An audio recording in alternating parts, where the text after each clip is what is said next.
గత ఏడాది 'partner', 'my name is శృతి' సినిమాలతో అలరించిన హన్సిక ఈ ఏడాది 105 మినిట్స్, 'గార్డియన్' తదితర మూవీస్తో చాలా బిజీగా ఉన్నారు.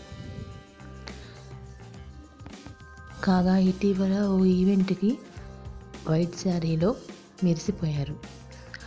ఆ ఫొటోస్ని సోషల్ మీడియాలో షేర్ చేసుకున్నారు.